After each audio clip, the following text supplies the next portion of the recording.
Hello, welcome back. My name is LaKeisha Mallett. I am America's Wealth Strategist and your partner in success. If you are new to following me, welcome. I'm glad you're here. I believe everything that I share with you in this video today will give you some insight and information on how to really draft a vision board or really frame your future. If you've been following me for a while, I'm glad you're back again. I think you'll get a lot from this information as well. Now, we're in 2020. Not only is this a new year, but it is a new decade. So the possibilities of what can unfold in your life are really endless. And I like to tell my students all the time that there are only two ways our lives change, and that's by design or by default. And by design puts you in the driver's seat at the helm of really the changes that are going to take place in your life. By default, then you're probably not going to like where you end up. So in this next 1 year to 10-year time frame, you really have a beautiful opportunity in front of you to be able to craft your life the way that you want it to be. And so we're going to be talking about how do you frame your future, what a vision board is not, and how do you really cultivate and create something that is going to speak to you for the next 365 days so that your life can be a reflection of that at the end of the year. So to talk about our supplies a little bit, we do have our frame that we're going to put our board in when we have finished putting it together.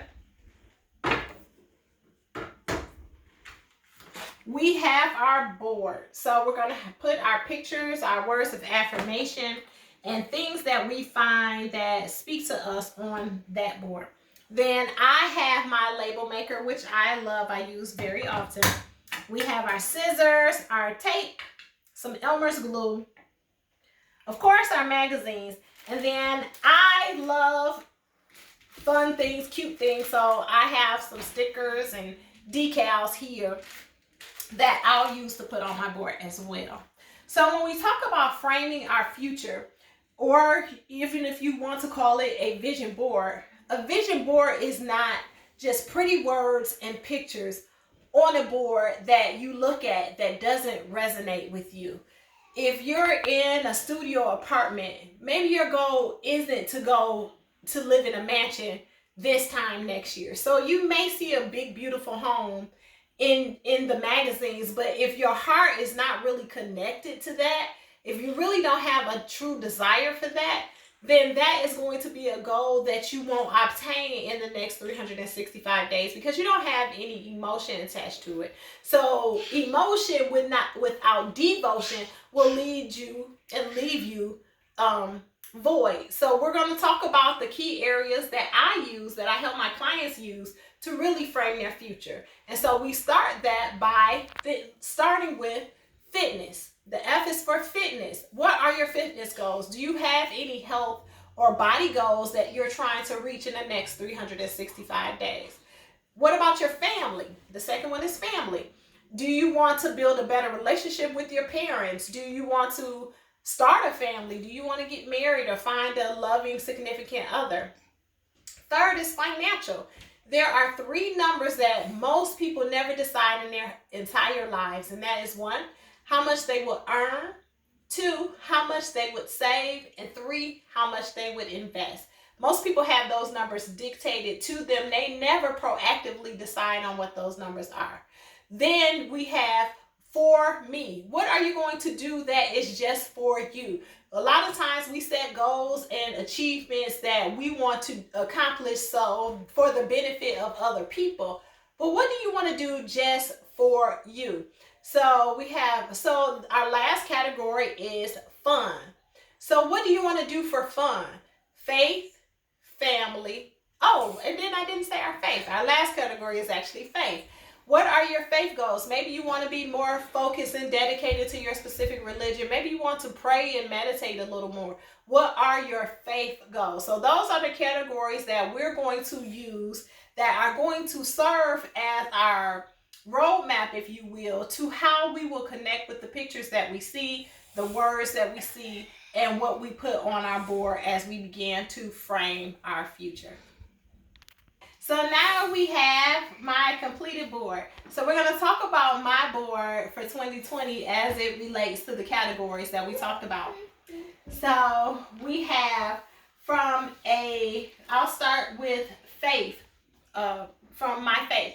So I have walked this way because what I want to be more intentional about this year, and I should have said this earlier, but my word for 2020 is intentionality, which means that I'm going to be deliberate and purposive in how I interact with people, how I focus on the things and the tasks that I need to focus on, how I connect with my family. I'm going to be intentional about that. So in order for me to walk out my faith goals, I'm going to be intentional about walking in love with people.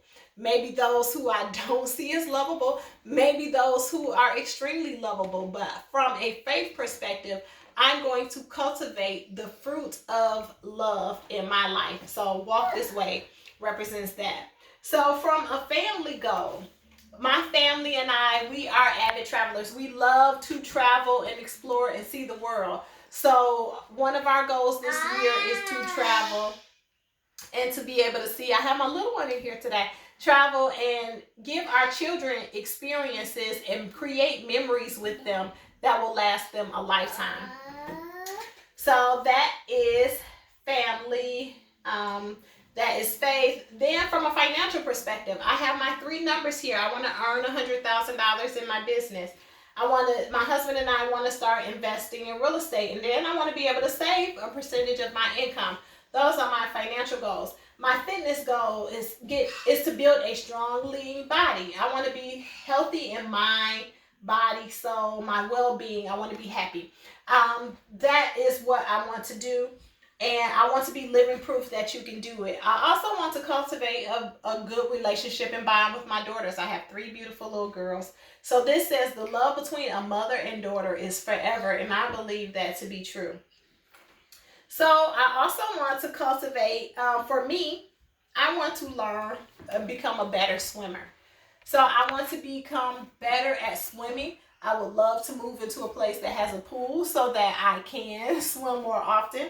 My husband and I also love to ballroom dance. So I want to be creative this year and carving out the time so my husband and I can have those date nights to be able to do what we love to do, which is going dancing.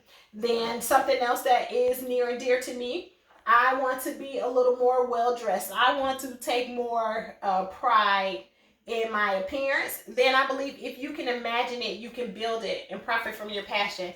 And those are 2 of the things that I help my clients with, is really uncovering their skill set, their unique talents and abilities, and making a profitable income stream from that. So I always tell them that I can help you substantially improve, the bottom line of your financial statement. We can help you get to a place of profitability using your gifts and talents that you all have in order to be successful. So this is a copy of my board. I will put it in the frame, and this is how you frame your future.